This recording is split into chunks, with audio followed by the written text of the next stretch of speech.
ማንም ሰው በማያያችሁ ጊዜ እናንተ ማናችሁ? በህይወታችሁ ውስጥ የምታደርጉትን ነገር ሁሉ እስቲ ቆም ብላችሁ አስቡት። አሁን እየኖራችሁ ያላችሁት የራሳችሁን እውነተኛ ህይወት ነው ወይንስ ማህበረሰቡ፣ ቤተሰብ ወይንም ጓደኞቻችሁ እንድትኖሩ የሚጠብቁትን ህይወት ነው?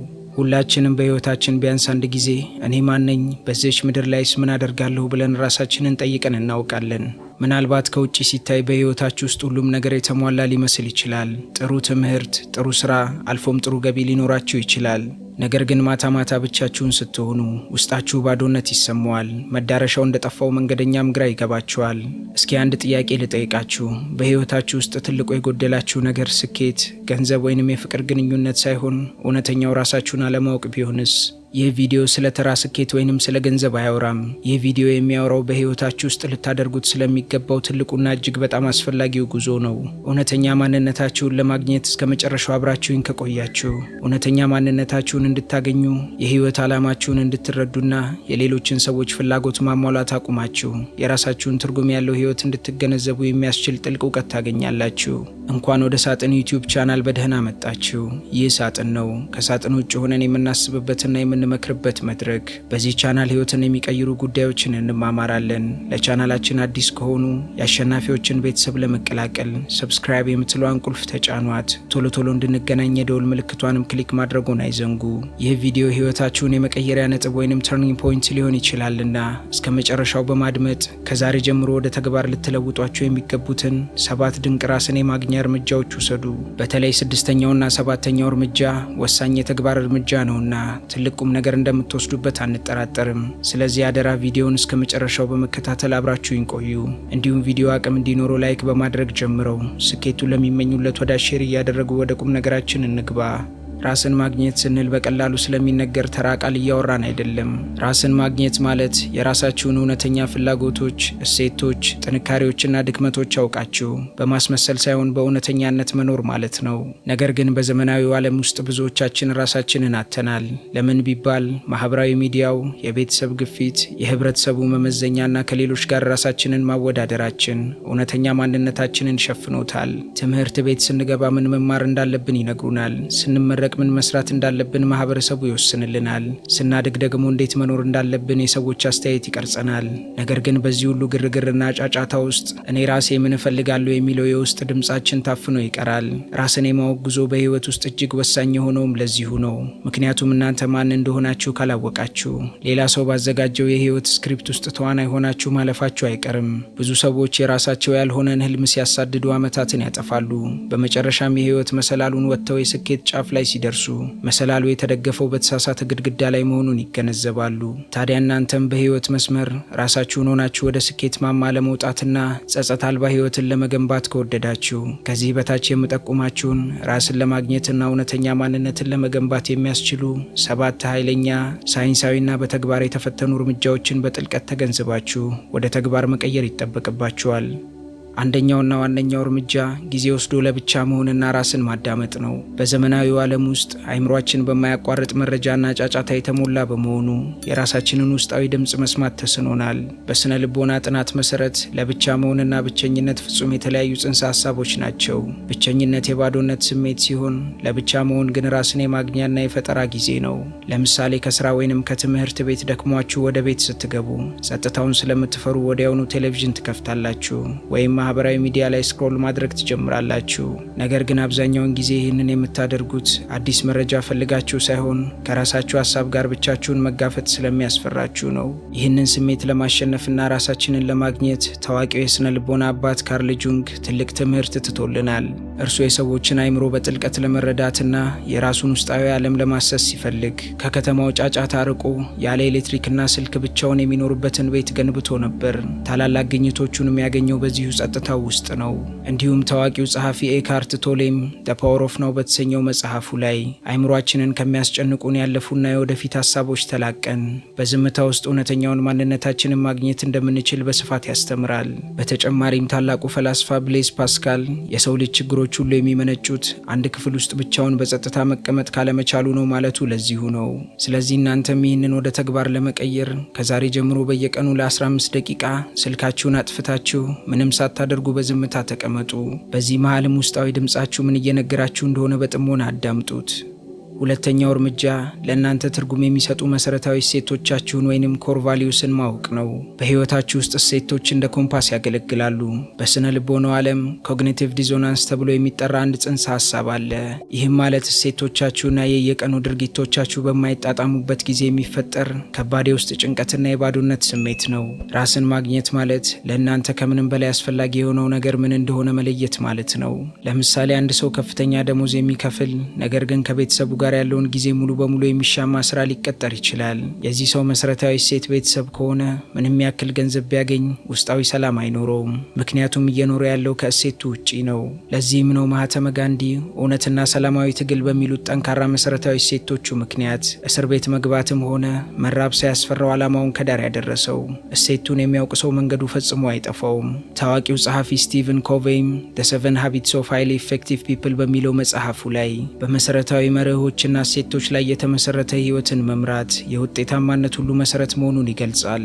እንዲሁም ሮይ ዲስኒ እንዳለው እሴቶቻችን ምን እንደሆኑ ካወቅን ውሳኔዎችን መወሰን ከባድ አይሆንብንም። ስለዚህ እናንተም ዛሬውኑ አንድ ወረቀት አውጡና ለእናንተ በጣም አስፈላጊ የሆኑ 5 ነገሮችን ጻፉ። ምናልባት ነጻነት፣ ታማኝነት፣ ቤተሰብ ወይንም እድገት ሊሆን ይችላል። ቀጥላችሁም አሁን ያላችሁበትን ህይወት ከነዚህ እሴቶች ጋር የሚሄድ መሆን አለመሆኑን ራሳችሁን በታማኝነት ጠይቁት። ሶስተኛውና ብዙዎቻችንን የሚያስረን ትልቁ ሰንሰለት ለሌሎች ሰዎች ይሁንታና ማረጋገጫ ወይንም አፕሩቫል መኖር ነው። የሰው ልጅ በተፈጥሮ በማህበረሰብ ውስጥ ተቀባይነትን ይፈልጋል። ምክንያቱም በጥንት ዘመን ከቡድኑ የተገለለ ሰው በህይወት የመቆየት እድሉ ጠባብ ነበር። ነገር ግን ዛሬ ይሄ የሌሎችን ፈቃድ የመፈለግ ባህሪ እውነተኛ ማንነታችን እንድንደብቅና የሌሎች ሰዎች ኮፒ እንድንሆን አድርጎናል። ሁልጊዜ ሰዎችን ለማስደሰት ስትሞክሩ የራሳችሁን ማንነት ትገድላላችሁ። እናንተም በውስጣችሁ የጥበብ ሰው የመሆን ጥልቅ ፍላጎት እያለ ወላጆቻችሁን ለማስደሰት ብቻ ብላችሁ ያላሰባችሁት የሙያ ዘርፍ ውስጥ ብትገቡ በዚህ ሂደት ሰዎችን ታስደስቱ ይሆናል። ነገር ግን በመስታወት ፊት ቆማችሁ ራሳችሁን ስታዩ ደስተኞች አትሆኑም። ታዋቂው የቴክኖሎጂ ሊቅ ስቲቭ ጃብስ አፕልን ሲመሰርት የብዙዎችን ተቃውሞና ትችት አስተናግዶ ነበር። ነገር ግን እርሱ የሌሎችን ሰዎች አስተያየት ጫጫታ የራሳችሁን ውስጣዊ ድምፅ እንዲያጠፋው አትፍቀዱ በማለት የራሱን መንገድ ተከተለ። እንዲሁም ቶኒ ሮቢንስም አዌክኒንግ ዘ ጃይንት ዊዝን በተሰኘው መጽሐፉ የህይወታችንን መሪነት ከሌሎች እጅ ወስደን የራሳችን መመዘኛ ማውጣት እንዳለብን ያስጠነቅቀናል። በተጨማሪም ፈላስፋው ላኦትዙ ሌሎች ሰዎች ስለ አንተ ምን እንደሚያስቡ ከተጨነቅ ሁልጊዜ የእነሱ እስረኛ ትሆናለህ ያለውም ለዚሁ ነው። ስለዚህ እናንተም ከዛሬ ጀምሮ በህይወታችሁ ውስጥ የሰዎችን ይሁንታ ለማግኘት ብላችሁ የምታደርጉትን አንድ ነገር ለይታችሁ በማውጣት ያንን ድርጊት ማቆም ጀምሩ። አራተኛው እርምጃ ጥንካሬያችሁን ማወቅና ድክመታችሁን አምኖ መቀበል ነው። ራስን ማወቅ ማለት ጥሩ ጎኖችን ብቻ ማየት ማለት አይደለም። የስነ ልቦና አጥኚው ካርል ጁንግ ሻዶ ሰልፍ ወይንም የጥላ ማንነት በሚለው ጽንሰ ሀሳቡ ሰዎች በውስጣቸው ያሉትን መጥፎ ወይንም ደካማ ማንነቶች አምነው መቀበል ሲያቅታቸው ከባድ የስነ ልቦና ችግር ውስጥ እንደሚወድቁ ያስረዳል። እውነተኛ ራስን ማግኘት ማለት ጥንካሬን ማጎልበትና ድክመትን ያለምንም ማመካኘት መቀበል ወይንም ራዲካል ሆነስቲ ነው። ለምሳሌ ቶሎ የመቆጣት ባህሪ እንዳላችሁ እያወቃችሁ እኔ አልቆጣም እነሱ ናቸው የሚያናድዱኝ እያላችሁ ሌላውን የምትወቅሱ ከሆነ መቼም ቢሆን ራሳችሁን ማሻሻል አትችሉም። ኦፕራ ዊንፍሬ በቴሌቪዥን ስራዋ መጀመሪያ ላይ በጣም ስሜታዊ ነሽ፣ ዜና ስታነቢ ታለቅሻለሽ ተብላ ከስራ ተባራ ነበር። ነገር ግን እሷ ይህንን የማዘንና ስሜታዊ የመሆን ተፈጥሯን እንደ ድክመት ሳይሆን እንደ ትልቅ ጥንካሬ ተጠቅማበት በዓለም ላይ ካሉ ታላላቅ አነቃቂ የቴሌቪዥን ፕሮግራም አቅራቢዎች አንዷ ለመሆን በቃች። እንዲሁም ዳንኤል ጎልመን በጻፈው ኢሞሽናል ኢንቴሊጀንስ በተሰኘው መጽሐፉ ላይ ራስን ማወቅ የስሜታዊ ብልህነት የመጀመሪያውና ዋነኛው ምሰሶ መሆኑን በሚገባ ያስረዳል። ታላቁ አርስቶትልም ራስን ማወቅ የጥበብ ሁሉ መጀመሪያ ነው ብሏል። እናንተም ይህንን ተግባራዊ ለማድረግ በጣም ለሚቀርቧችሁ 3 ሰዎች እኔ ውስጥ የምታዩት ትልቁ ጥንካሬና ትልቁ ድክመት ምንድነው ብላችሁ ጠይቋቸው። የሚሰጧችሁን መልስም ራሳችሁን ሳትከላከሉ በትህትና ተቀብላችሁ አስቡበት። አምስተኛው እርምጃ ወደ ኋላ ዞር ብሎ ያለፈውን ታሪክ መታረቅ ነው። ብዙ ሰዎች እውነተኛውን ማንነታቸውን ማግኘት የሚከብዳቸው ካለፈው የልጅነት አሰቃቂ ትዝታ ወይንም ከሰሩት ስህተት እየሸሹ ስለሆነ ነው። ሳይኮሎጂ እንደሚነግረን ያላከምናቸው ያለፉ ቁስሎች የዛሬ ውሳኔዎቻችንን በድብቅ ይመራሉ። ራስን ማግኘት ማለት ያለፈውን ታሪክ ፊት ለፊት መጋፈጥና ከሱ ጋር እርቅ መፍጠር ማለት ነው። በልጅነታችሁ በቤተሰባችሁ ዘንድ በቂ ፍቅርና ትኩረት ስላላገኛችሁ ዛሬ በምትገቡባቸው የፍቅር ግንኙነቶች ሁሉ ከመጠን ያለፈ ፍርሃት የተሞላበት ባህሪ ልታሳዩ ትችላላችሁ። ታዲያ ይህንን ሰንሰለት ለመበጠስ የኔልሰን ማንዴላን ሕይወት ማየት በቂ ነው። ማንዴላ ለ27 ዓመታት በእስር ቤት ውስጥ ሲሰቃዩ አሳልፈው ሲፈቱ ግን ያለፈውን አሰቃቂ ታሪካቸውን ለመበቀል አልተጠቀሙበትም። ይልቁንም እስር ቤቱን የትዕግስት የጥበብና የይቅርታ ትምህርት ቤት አድርገው በመውሰድ ታሪካቸው ማንነታቸውን እንዲያጠፋው አልፈቀዱም። ኤም ስኮት ቤክ የተባለው ጸሐፊ ዘ ሮድ ለስ ትራቭልድ በተሰኘው ድንቅ መጽሐፉ የህይወትን ችግሮች አምኖ መቀበልና ለራስ ህይወት ሙሉ ኃላፊነት መውሰድ ለመንፈሳዊ እድገታችን ምን ያህል አስፈላጊ እንደሆነ ያስተምረናል። እንዲሁም ካርል ጁንግም ሲናገር እኔ ማለት በእኔ ላይ የደረሰብኝ አደጋ ሳልሆን መሆን የመረጥኩትን ነኝ ይላል። ስለዚህ እናንተም ዛሬውኑ ለቀድሞ ማንነታችሁ፣ ምናልባትም ለ10 ዓመቱ የልጅነት ማንነታችሁ ወይንም ስህተት ለሰራው ማንነታችሁ የይቅርታ ደብዳቤ ጻፉ። ያኔ በሆነው ብከፋብህም በወቅቱ ግን የቻልከውን አድርገሃል፣ አሁን ይቅር ብያለሁ ብላችሁ ራሳችሁን ነጻ አውጡ። ስድስተኛው መንገድ መሆን ለምትፈልጉት የወደፊት ማንነታችሁ ግልጽ ራዕይ መፍጠር ነው። ሰው ያለ ራዕይ ወደፊት ሊጓዝ አይችልም። አይምሯችንም ግልጽ የሆነ ምስል ወይንም ቪዥዋላይዜሽን ሲሰጠው የነርቭ ስርዓታችን ያንን ራዕይውን ለማድረግ የሚያስችሉ እድሎችን በዙሪያው መፈለግ ይጀምራል። እውነተኛ ማንነታችሁን ለማግኘት ወደፊት መሆን የምትፈልጉትን ሰው በግልጽ አውቃችሁ ወደዚያ አቅጣጫ መጓዝ አለባችሁ። ከዩኒቨርሲቲ ከተመረቃችሁ በኋላ ምንም አይነት እቅድ ወይንም ራዕይ ከሌላችሁ ያጋጠማችሁን ማንኛውንም ስራ ትሰሩና ከ5 ዓመት በኋላ ምንም በማትወዱት ቦታ ላይ ራሳችሁን ታገኙታላችሁ። ራዕይ የሌለው ሰው የሌላ ሰው ራዕይ አስፈጻሚ መሆኑ አይቀርም። ታዋቂው ተዋናይና አትሌት አርኖልድ ሸዋዜንገር በአውሮፓ ትንሽ መንደር ውስጥ እያለ የዓለም የሰውነት ማጎልበሻ ሻምፒዮን እንደሚሆንና ወደ አሜሪካ ሄዶ ታዋቂ የፊልም ተዋናይ እንደሚሆን ግልጽ የሆነ ራዕይ በአይምሮ ስሎ ነበር። ይህ ግልጽ ራዕይም የህይወቱ ኮምፓስ ሆኖ መራው። ስቲቨን ኮቬይም The 7 Habits of Highly Effective People በተሰኘው መጽሐፉ ላይ ሁለተኛው ልማድ አድርጎ ያስቀመጠው ቢግን ዊዝን ዘ ኢንድ ኢን ማይንድ ወይንም ከመጨረሻው ግብ በመነሳት ጀምር የሚለውን ነው። የህይወታችሁን የመጨረሻ ግብ ካላወቃችሁ የትም አትደርሱም። እንዲሁም ፒተር ድራከር እንዳለው ወደፊትን ለመተንበይ ከሁሉም የተሻለው መንገድ የወደፊትን ራስን መፍጠር ነው። ስለዚህ እናንተም ዛሬ ማታ ከ5 ዓመት በኋላ ሊኖራችሁ የምትፈልጉትን ምቹ ህይወት በዝርዝር ጻፉ። ወደፊት የት እንደምትኖሩ፣ ምን እየሰራችሁ እንደምትኖሩ፣ ከማን ጋር ሆናችሁ እንደምታሳኩት በግልጽ ምስል በአይምሯችሁ ውስጥ በመሳል ጉዟችሁን ጀምሩ። ሰባተኛውና የመጨረሻው እርምጃ ራስን የማግኘት ጉዞ የዕድሜ ልክ መሆኑን አምኖ መቀበል ነው። ሰው መሆን ማለት የማያቋርጥ የለውጥ ሂደት ውስጥ መሆን ማለት ነው። እናንተ በ20 ዓመታችሁ የነበራችሁ ማንነት በ40 ዓመታችሁ ከሚኖራችሁ ማንነት ጋር ፈጽሞ አንድ ሊሆን አይችልም። ራስን ማግኘት ማለት በአንድ ቦታ ተገኝቶ የሚያበቃ ግብ ወይንም ዴስቲኔሽን ሳይሆን እስከ ህይወት ፍጻሜ ድረስ የሚቀጥል ጉዞ ወይንም ጀርኒ ነው። ከዓመታት በፊት በጣም ያስደስታችሁ የነበረ ሙያ ወይንም የትርፍ ጊዜ ማሳለፊያ ዛሬ ላይ ምንም አይነት ስሜት ላይሰጣችሁ ይችላል። ይህ ማለት ግን መንገድ ጠፍቶባችኋል ማለት ሳይሆን እያደጋችሁና እየተለወጣችሁ ነው ማለት ነው።